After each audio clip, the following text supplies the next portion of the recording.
National Nutrition Survey 2018 Pakistan. Key findings and recommendations. According to the National Nutrition Survey 2018 Pakistan, the prevalence of food security in Pakistan is at 63.1%. 45.8% of mothers breastfeed within the first hour after birth. Only 48.4% of mothers in Pakistan breastfeed exclusively. Chronic malnutrition, stunting, prevails at 40.2% respectively in children under 5 years of age. 40.2% of children suffer from chronic malnutrition, while 17.7% of children suffer from acute malnutrition, wasting. 28.9% of children are underweight, 9.5% of children are overweight. In stunting and wasting, the pattern remains the same in both girls and boys, with boys being more affected than girls by all forms of malnutrition. Stunting is a major problem in Pakistan, with 12 million children with low height for age. The prevalence of stunting varies from 32.6% in Islamabad Capital Territory to 48.3% in Khyber Pakhtunkhwa newly merged districts. KPNMD. The prevalence of stunting among young children in Sindh, Balochistan, KPNMD, and Gilgit-Baltistan is much higher than the national average.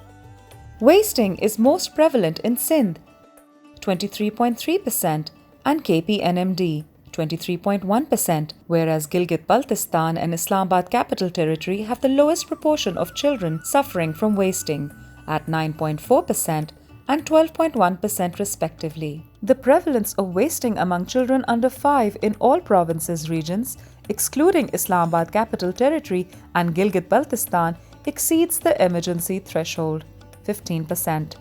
The prevalence of underweight among children under 5 years of age is high in all provinces regions, from 19.2% in Islamabad Capital Territory to 41.3% in Sindh. The prevalence of underweight is below 20% only in Islamabad Capital Territory. While there has been a steady increase in the proportion of children receiving breast milk within the first hour after birth between 2011 and 2018, the trend for exclusive breastfeeding is not linear.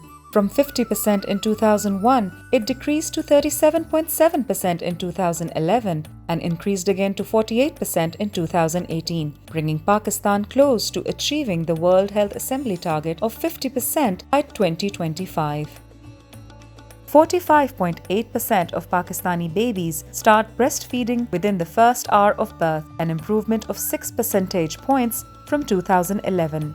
The practice of early initiation of breastfeeding is only 3 percentage points higher in urban areas than in rural areas. However, there is no significant correlation found between wealth and early initiation of breastfeeding. The proportion of children who are exclusively breastfed for the first 6 months of life is highest in Khyber Pakhtunkhwa, 60.7%, and KPNMD, 59%, and lowest in Azad Jammu and Kashmir, 42.1%, and Balochistan, 43.9%, respectively. Prevalence of the practice of continued breastfeeding is highest at 1 year of age at 68.4% and thereafter decreases to 56.5% at 2 years of age.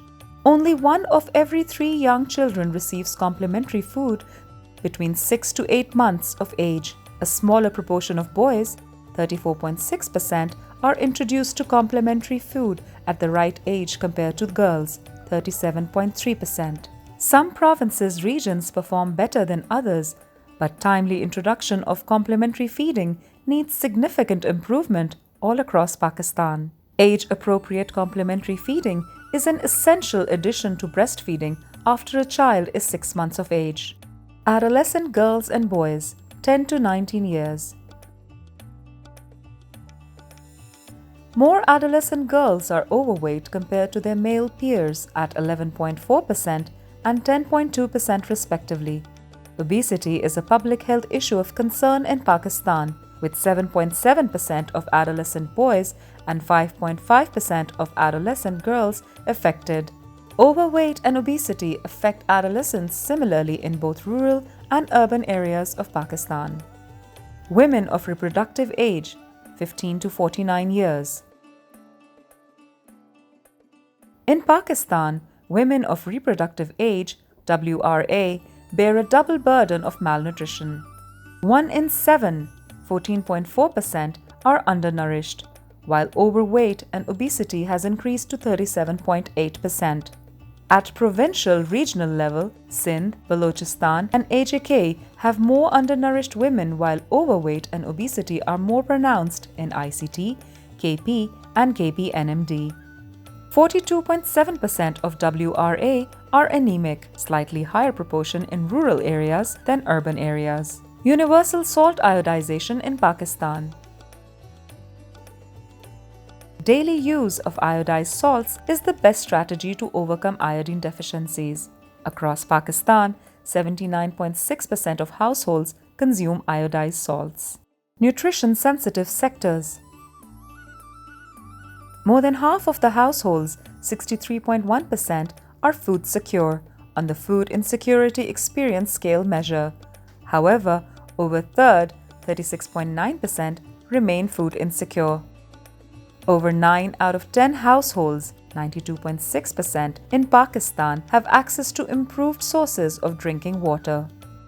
Drinking water from 56.1% of households in Pakistan is contaminated with coliforms, with a slightly higher rate in rural, 57.3%, than in urban areas, 54.2%. About 36% of households in Pakistan drink contaminated water with E. coli. The highest prevalence of E. coli contamination is in KPNMD, 78.3%, and the lowest in Punjab, 30.4%.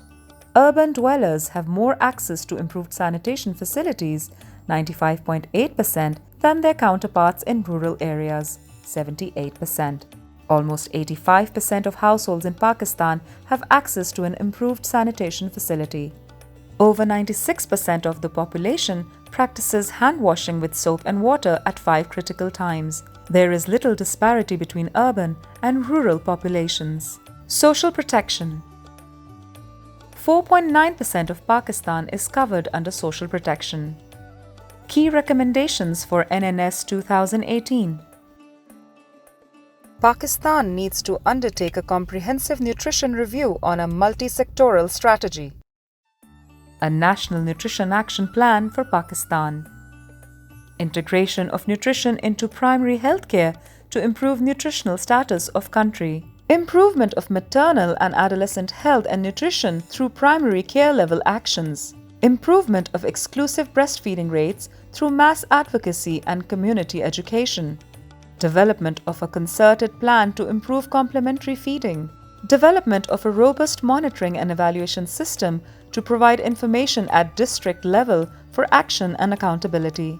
Improvement of nutrition by addressing food insecurity through social protection schemes. A massive national initiative to clean up the environment, enhance sanitation, and provide safe water.